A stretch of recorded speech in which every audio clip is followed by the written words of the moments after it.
Are you currently renting or thinking about renting a property in Orange County? Well, I guarantee you're going to want to watch today's episode. Hi, I'm Josh Alexander and your host of Orange County Housing Market News, your one-stop shop for all things Orange County real estate. So on today's episode, we're going to be going over some of the recent data that was just released in regards to the rental market in Orange County. Some of these numbers are going to blow your mind, and if you're renting or thinking about renting, you're going to need to mentally and financially prepare yourself for what's about to happen. So let's go ahead and get into it.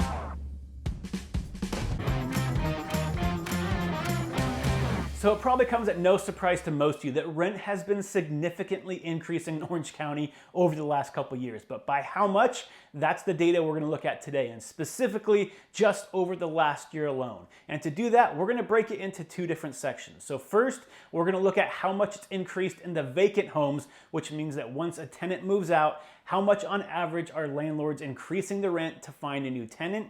And then we're going to look at current renters and what you can expect your landlord to do when that renewal notice comes in the mail, so you know what to expect and you're not going to be shocked by these numbers you're going to see on your paper. So let's first look at how much rent has gone up for those vacant units where, again, the tenant left and their landlord is finding a new property. And let's split that into the two different groups. First, let's look at apartments. So apartments on average over the last year have increased their rent by 18.5% when a tenant moves out. And on the single family home side, that's gone up by 15.4% as well. So these are significant changes. The average rent in Orange County over the last year for apartments has gone up by more than $400 in a single year. And that $400 per month is a significantly large dollar amount when you're looking at the average family trying to make payments not only on their housing, but also with food, car, school, all that stuff combined. That extra $400 a month is a significant difference, especially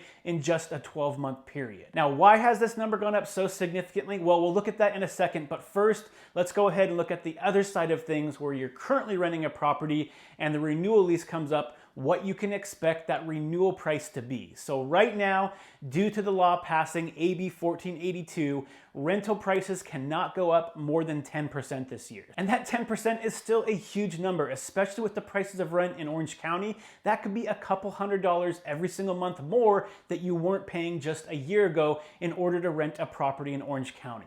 And the other thing you have to remember is that 10% max that law states only applies to certain properties. So for instance, if you're renting in an apartment complex that is less than 15 years old, if you're renting a single family home in Orange County, or if you're renting a duplex where the owner lives in one unit and you're living in the other, there is no rent cap, which means the landlord could raise rents every single year as much as they want.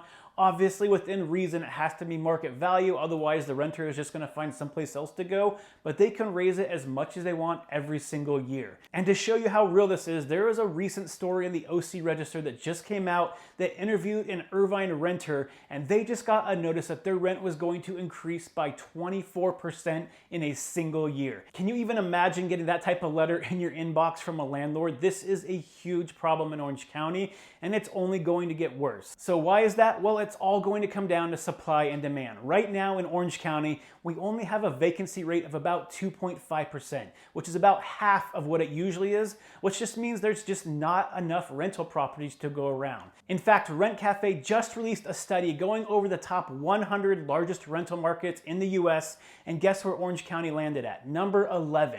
So right now in Orange County, for every unit that's available, there's 20 tenants trying to get into that property. So if you've been trying to search for a rental property recently, you already know this. It's been crazy for almost 2 years at this point. When a property pops up, you're going to have 10, 15, 20 applications on it. Applicants willing to pay a year in advance, willing to go above what the landlord is asking monthly just to get into a property right now, which is obviously not a healthy rental market. And that's one of the reasons we're seeing these prices driven up so quickly, is because there's just too much demand and not enough supply right now. So why are we seeing such historically low vacancy rates in Orange County for rental properties right now? Well, it has to do with a lot of things, but let's go over some of the major ones. So number one is the millennial generation, the largest generation in the US right now, are in peak home buying years. And unfortunately, a lot of them have been getting priced out of the market because the market has been going crazy over the last couple years with appreciation as well as interest rates this year going up, making it even less affordable for millennials to buy homes. So what are they forced to do? They're forced to rent properties. And when you have a large patch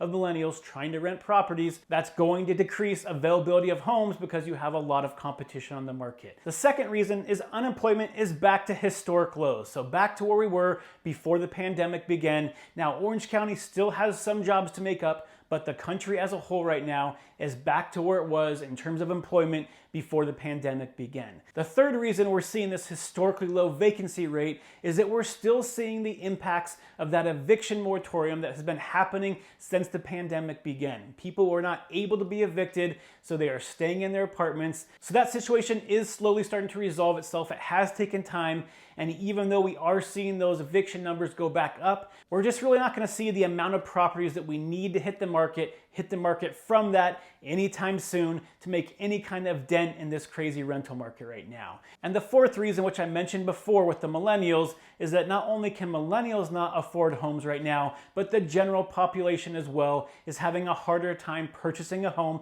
because prices have gone up so significantly, which means more potential buyers have had to step out of the buying market and go to the rental market instead. So unfortunately, it doesn't look like home prices are going to be coming down anytime soon for these buyers. Interest rates have dropped, making homes more affordable than they were just a month or two ago. However, home prices are still much higher than they were 2 years ago, making it very hard for a lot of buyers to save the down payment, especially when rental prices are so high in Orange County to begin with. Save that down payment enough to be able to get into a property and own a home instead of rent. Now, if you are part of that group of renters that wanted to buy a home but just couldn't purchase a home, so if you're able to afford the monthly payments of a mortgage, but you're just not able to save up that down payment because you just can't save enough per month because it's all going to your rental right now, there are a lot of programs out there that will allow you to put 3% down. And there's also a lot of programs out there right now for first-time home buyers that also help out with that 3% down payment and contribute to most of it or all of it in some cases to be able to get you over that hump, get that down payment you need, and get you into a house so you can start building equity and stop paying someone else's mortgage. If you are one of those renters right now that could potentially afford a mortgage but just can't get that down payment, and you want some more information on the different type of loans available and the down payment assistance programs available for you to help you get over that hump into that house, please feel free to reach out to me anytime. I'd be glad to connect you to the right lender that has these programs available